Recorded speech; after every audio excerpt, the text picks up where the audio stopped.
It's caught in the crossfire. It's caught in the. Hi guys, so I wanted to show you a little something today. So, see this pile of stuff I got here? This is the front porch. That's what I did to it. So I just wanted to show you guys what a little sweat equity looks like. That's my project for today. Let me tell you, that isn't easy to do. So anyways, reason I wanted to share this with you is to show you guys, okay, so you can either pay to throw this away, which it's going to be expensive, right? It's heavy concrete. But what I'm going to do is there's a hole right here in the driveway, and I'm going to use that concrete to fill that hole in. And then I'm gonna bring gravel in and lay right over the top of it, and you'll never even know it's there. So it's gonna serve two purposes. It's gonna fill my hole in so I don't have to pay for more fill, and it's gonna be a way to get rid of this big mess I got going here. So that's how you save a little money. If you ever have a spot in your yard or driveway that you want to fill up, and you run into a situation like this where you're going to change stuff up, you have some extra concrete laying around, or even if you have bags that are, you know, just going to go to waste, because if they sit around, especially here in Oregon, in your garage or wherever, they get moisture to them and they'll just ruin. So use them for fill and save yourself some money. I know a lot of people probably don't think of that, but this looks like trash to a lot of people. This is hundreds of dollars of savings right here for me. And I'm actually gonna make this driveway look super nice with using all that. I got some low spots right there I want to fill, and then right over here. It's kind of hard to tell with this camera, but all of this, I'm gonna make a nice driveway. Even all these boulders here, I'm gonna use those to fill in all these low spots, and just fill all this in with gravel, where it's just a nice, smooth, flat surface to park all kinds of different rigs up in here. So that's one thing we run into anywhere really in the city. You don't have enough parking. So anyways, I won't go on. You guys get it. So thanks for watching. Hope that helped. What's up, guys? Wanted to educate you on a few things today. So what we're doing here is I'm gonna pour some concrete. And so when you do that, see, I had to replace all this bottom edge because there was already concrete here, and it got rotten, or it was rotten because of the way they did it. So I wanted to explain to you guys how to do this correctly.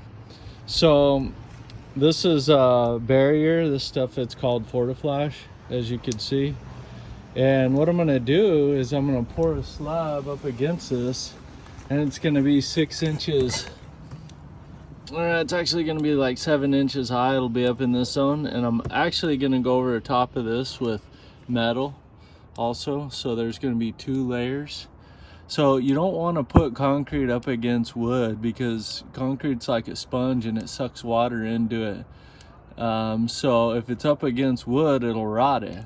So, you know, this is like a rubber barrier, and then I'll have a stainless steel layer over the top of this, and I'll show you that once I'm done. I still have to do a little bit of Fortiflash in between here to finish that section off, but I just wanted to show you guys how to protect your building up against the wall where you're gonna butt concrete into it.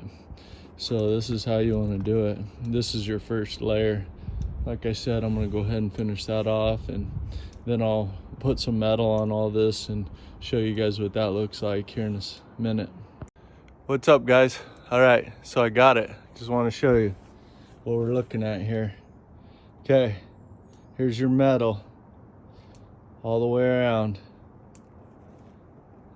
Protect everywhere you're gonna have concrete button up against your wall, so it's nice and tight my concrete line's gonna be, you know, down in this zone here. So, you know, I wrap this edge of the plywood with this Fortiflash so it's not gonna absorb any moisture from the bottom up in.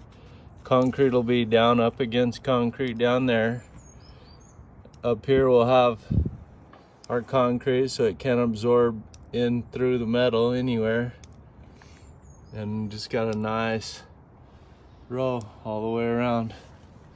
This is how you make sure your concrete lasts for your entire life. You don't have to tear it out and deal with any rot repair. So just wanted to share that with you guys because I know a lot of people do it wrong, and it's important to do things right because it saves you all kinds of money and headache down the road. And taking these extra steps sure makes a big difference.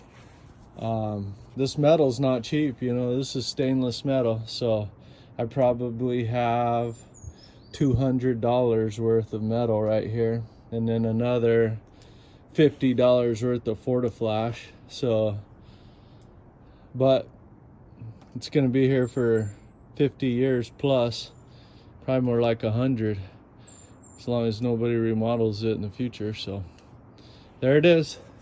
Hope that helps you guys save a few bucks and some headaches. Thanks for watching.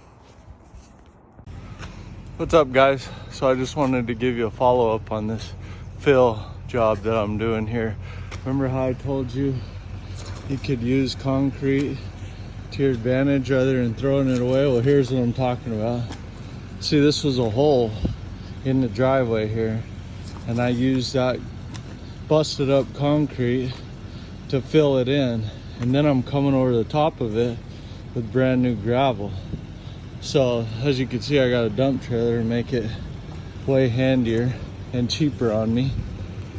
And what I'm gonna do is I'm gonna just take this whole big hole that was nothing but a burden in this yard, and I'm gonna turn it into a nice parking spot here.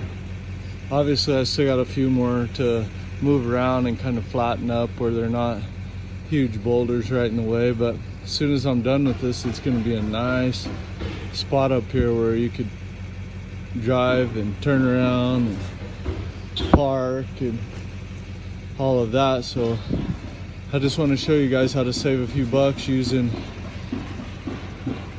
basically recycling concrete and save you money rather than just using all gravel, which I'm getting a pretty good deal on this gravel right now.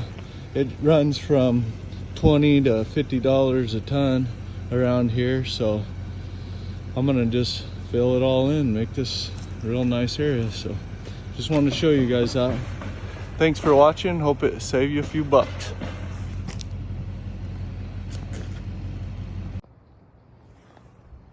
Okay, so we're back at it again.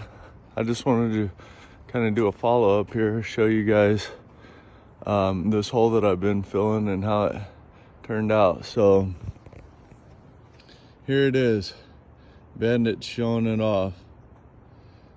That's my little buddy, she's a good girl. But anyways, this is where that big pile of concrete is, right underneath this big layer of gravel here. See how much more parking I have now? I know I didn't show a real good view of it to begin with, but I buried a bunch of stuff the size of that right underneath her there, and it made a huge difference up here with how this all looked. And so I just wanted to give you guys a glance of that so you could see what you're able to do. Here's the view that I had before, and that's that. So now I got a whole bunch more area here to park and drive and maneuver around in this tight area with a vehicle or trailer or, you know, motorcycle, four-wheeler, any kind of thing you want to tootle around on. So anyways, I just wanted to share that with you guys, a kind of a final view of how much room we have now compared to what we had before. So hope that helped you guys save a few bucks. This is a Native Redneck, and have a good day.